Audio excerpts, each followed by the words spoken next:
So I've been looking into the topic of this video for a while, and I really wanted to introduce the concepts of angular resolution, visual acuity, and diffraction as they apply to the horizon, so that these laws of physics, light, resolution, and perspective can be taken into account and hopefully further developed in order to better understand our Earth, and also to help dispel some of the tired old myths of ships and buildings disappearing over the edge of a ball Earth. Now, mainstream science teaches us that the horizon is the edge of a ball Earth as it curves away from us, because ships disappear bottom first when they sail over this edge. What's funny to me is that their argument of ships going over a ball Earth is just as silly as falling off the edge of a flat Earth. It is a very childish argument, especially in today's world where we can pull objects back into view with a telescope or zoom camera, not to mention the fact that if you ascend in altitude, you can clearly see that a ship or building is not over the curve of a ball.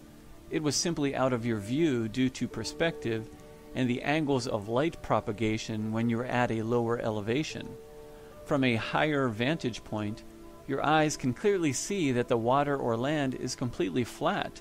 There is no curve or edge that boats are sailing over. Again, it is a silly assertion, yet it is one of the main pillars of the ball Earth theory. In this video, I will introduce the concepts of angular resolution with a basic explanation, and then I will show another short clip of MIT professor Dr. Walter Lewin in his Physics 3 course, where he teaches these recognized laws of physics that we can test and observe. This is basically judo, where we are using their own scientific admissions to form a logical explanation of why we observe what we observe, and this in stark contrast to how groups such as NASA interpret the same observations. The survival of the ball Earth theory necessarily relies on NASA images and other space claims.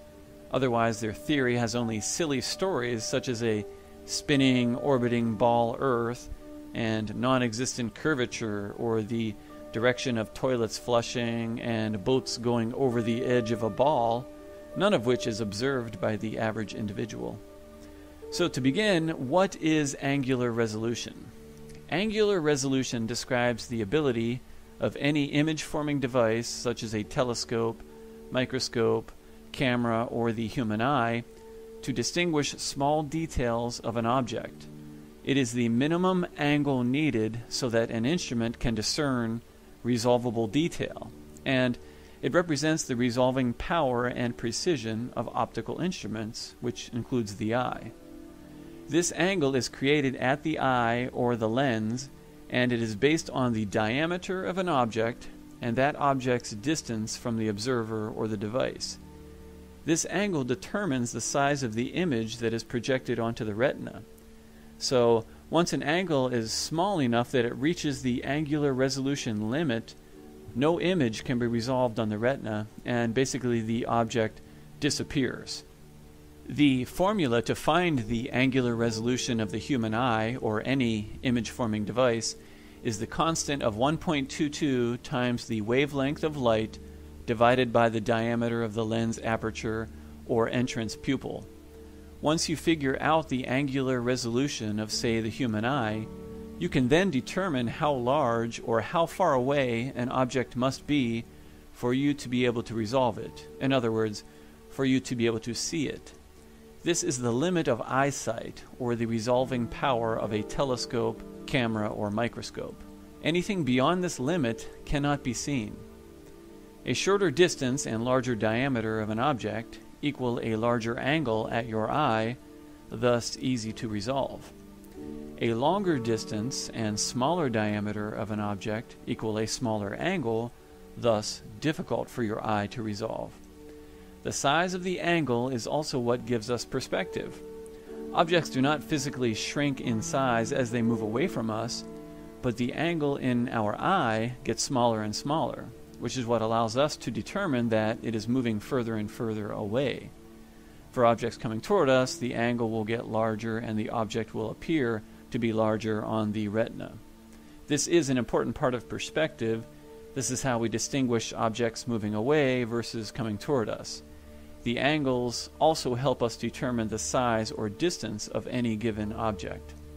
Visual acuity is another closely related term that means clarity of vision or the limit of one's eyesight, and it is a measurement of the angular resolution of the eye or the device. The generally accepted value for the angular resolution limit or visual acuity of the human eye is about 1 arc minute, which equals 0.02 degree. This means that at a distance of 1 kilometer, the human eye can resolve an object that is about 30 to 60 centimeters in diameter. Beyond this, the angle formed in the observer's eye gets smaller than 1 arc minute, and the object will blur and then finally disappear altogether.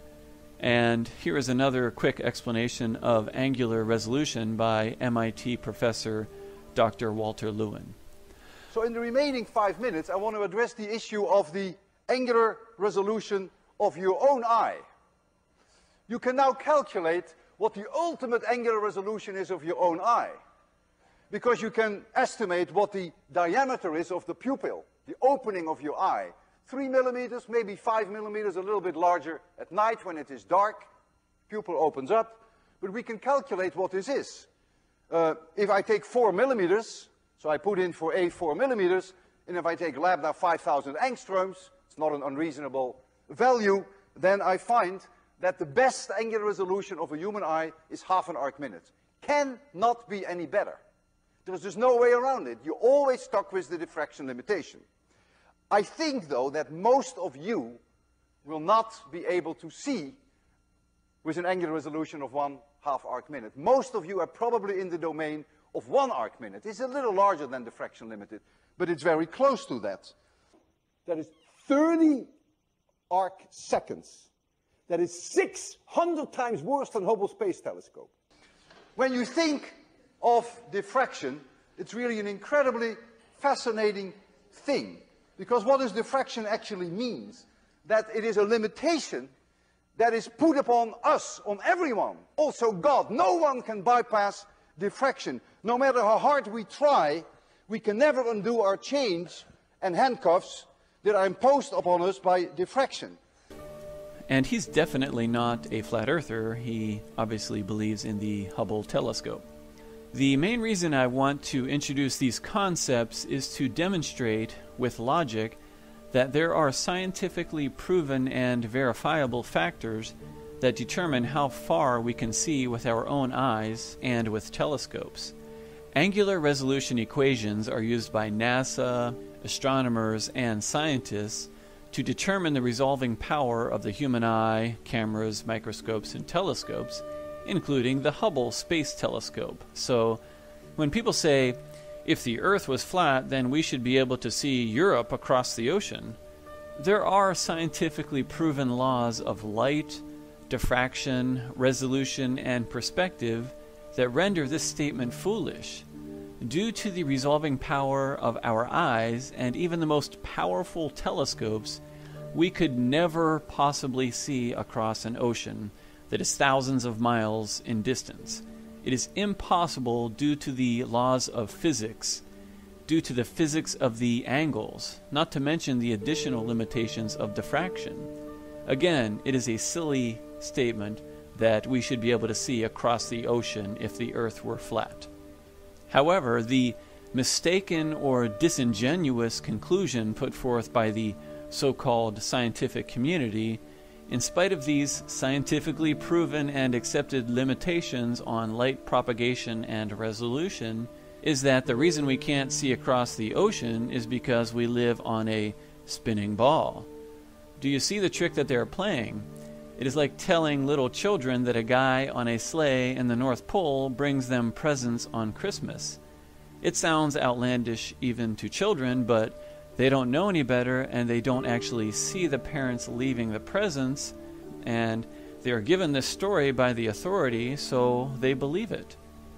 In our case, we have a knowledge gap, an unknown, because we can't see across the ocean, or we see ships and buildings disappear bottom first as they get further away, so we look to supposedly qualified authorities to study these issues for us and provide reliable explanations. For hundreds of years, the scientific authorities, now the space agencies, have both knowingly and unknowingly filled this gap with their own cleverly constructed explanations, and most people just accept their models without researching or using reason and logic.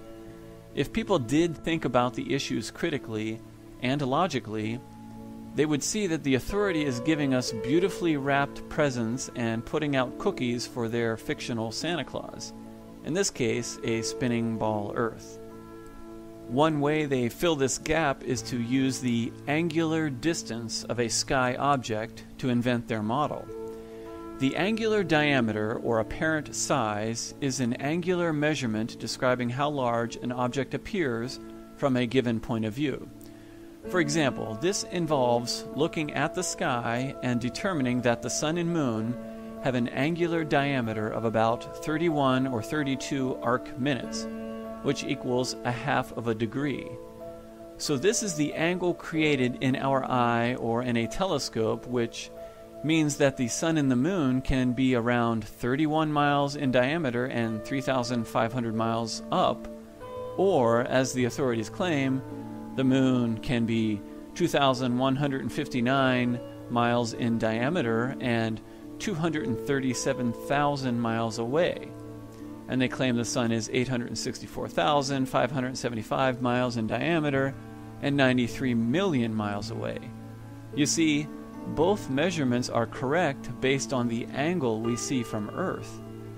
Knowing the angular diameter or apparent size of a celestial body, we can easily invent a model using trigonometry.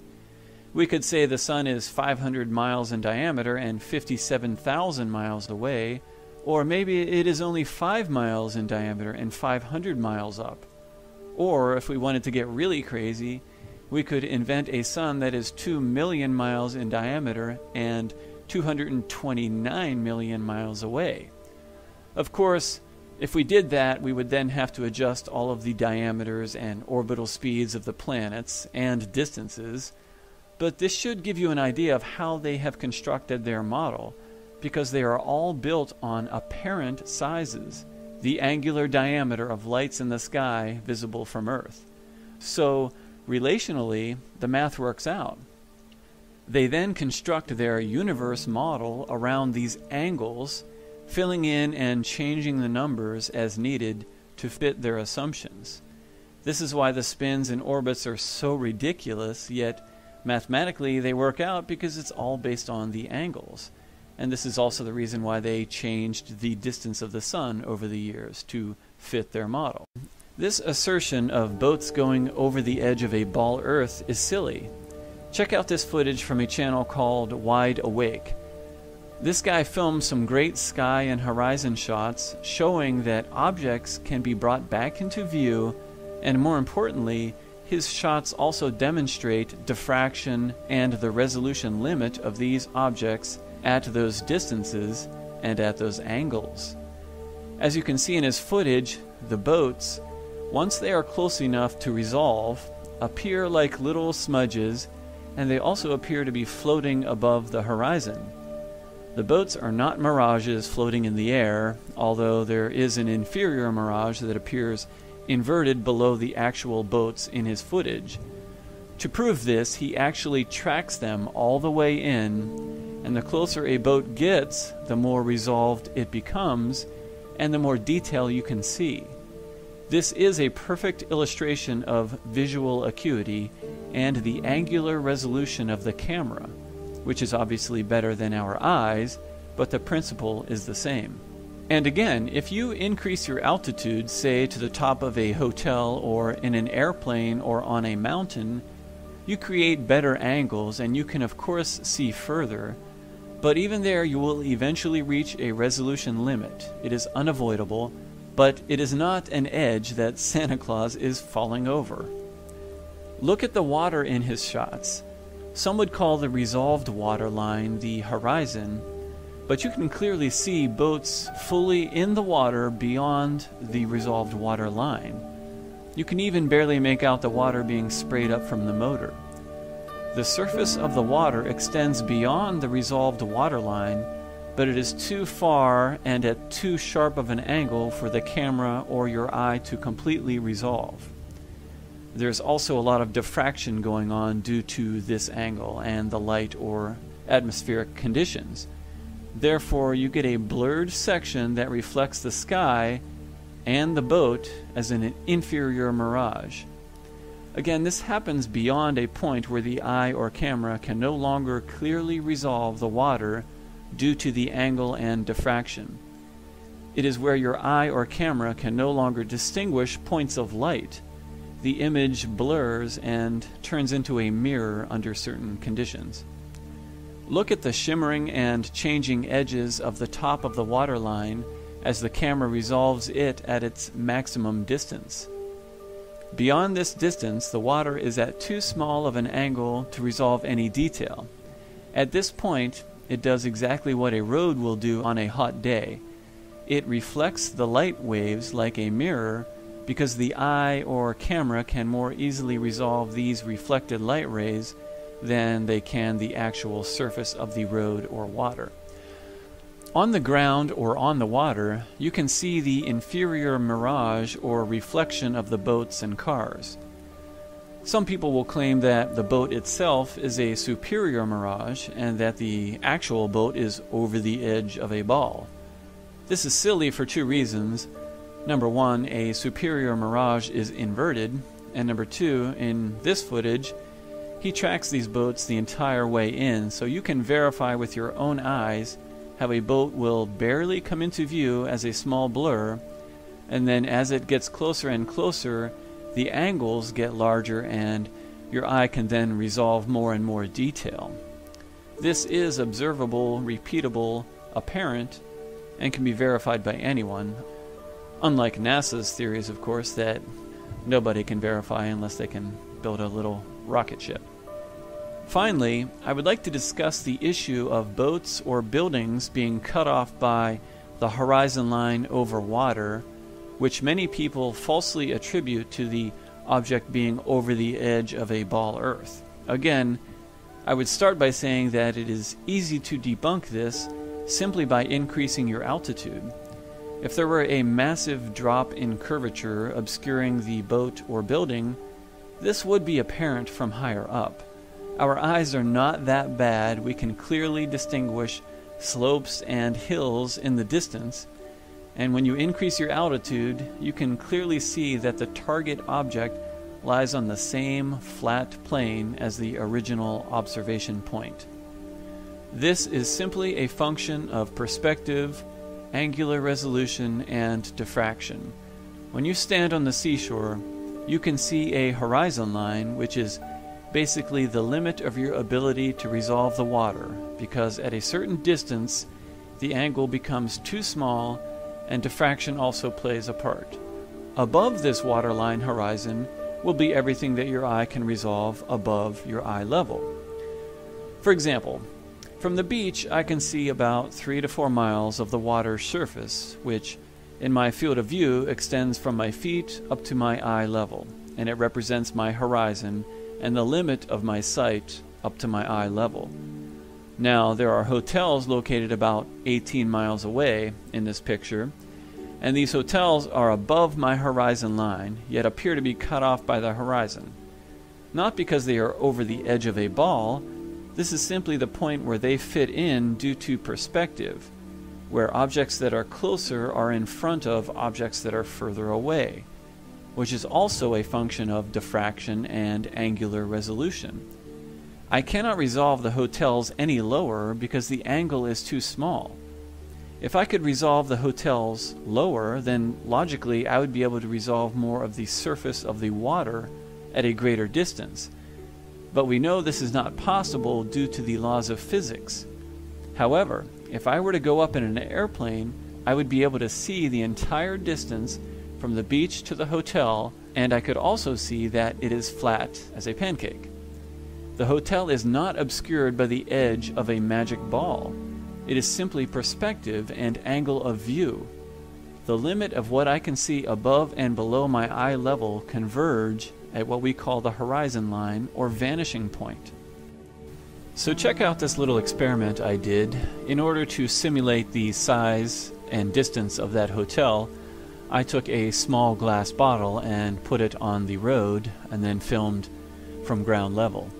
Now the hotel is about 18 stories, which equals about 180 to 200 feet. I used 250 feet just to be conservative and to give it some room above the actual water line, and the distance is 17.5 miles. The glass bottle is 3.5 inches, so that meant that I would have to put it at a distance of about 107 feet to get the same ratio. Now when I started filming, I was standing up and I could zoom in on the bottle, the entire bottle, top to bottom, and then I pan out, I take the camera and I place it on the ground, and even on the ground it's actually conservative because the lens of the camera is still about 1 inch to 1.5 inches above the ground, so this is a conservative experiment. And when I zoom in, you can see now that the angle of resolution is just too small, and combined with the diffraction, you cannot make out the bottom of the bottle. It disappears. It is cut off. And that is exactly what you're seeing in those pictures and videos where buildings or boats are cut off at the bottom. Your eye cannot resolve the detail of the surface of the ground or the bottom of that bottle. It's just too sharp of an angle.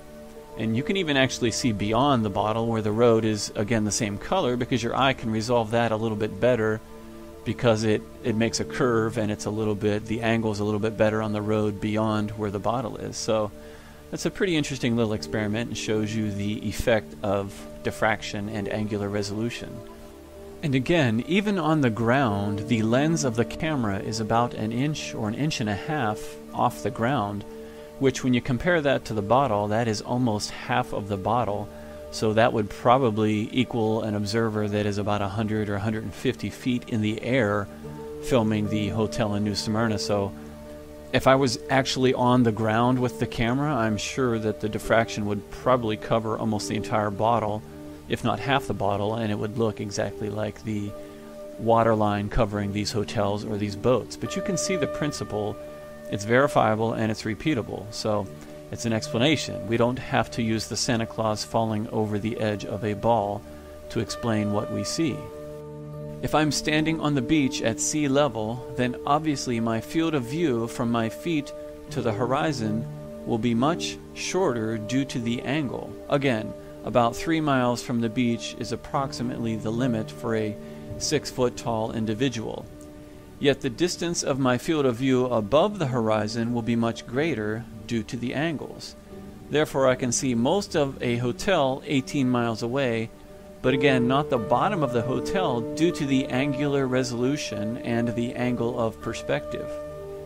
The same principle applies to a sunset or a sunrise. The waterline horizon at the beach is about 3 to 4 miles out. Yet the sun is thousands of miles out when it disappears due to the limit of angular resolution and light propagation. We can see the sun at a much further distance because it is so large and high in the sky.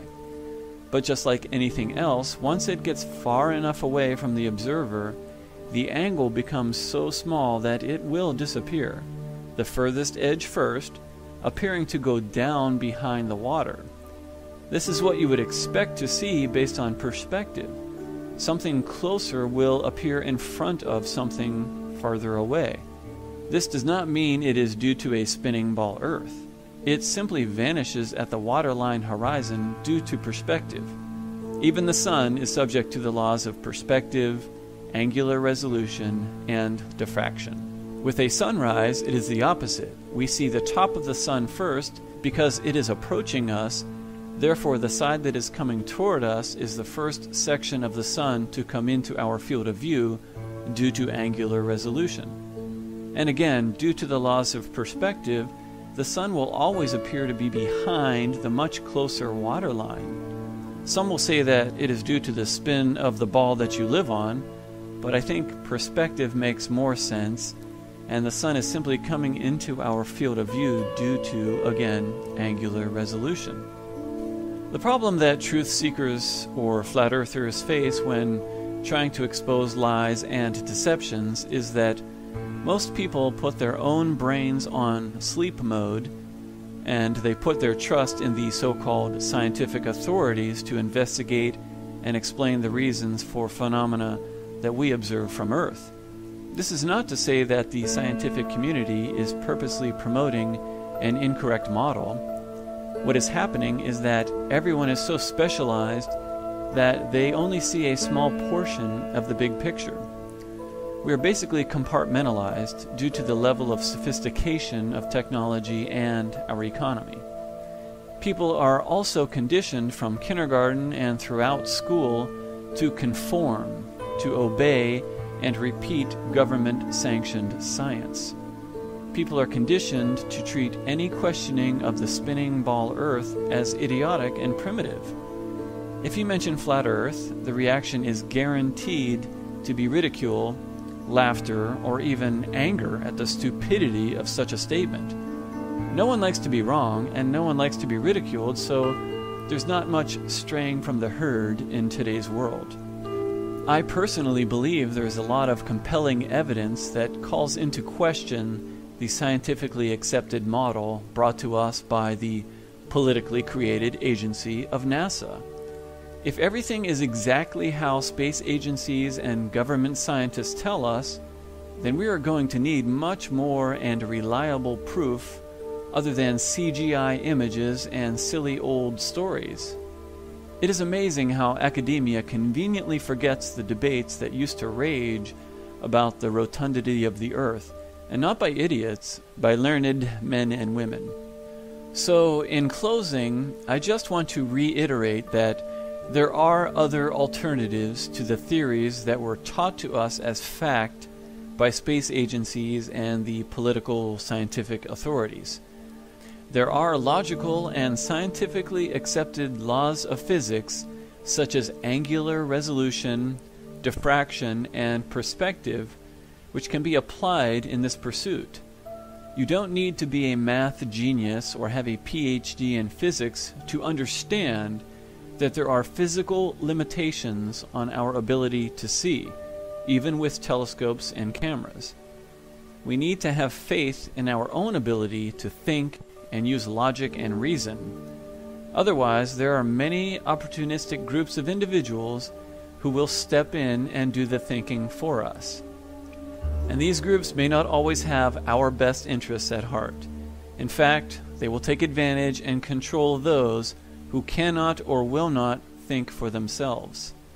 This, I believe, is the modern-day manifestation of slavery, where most people no longer think like humans. They simply repeat and react. So thanks so much for watching, guys.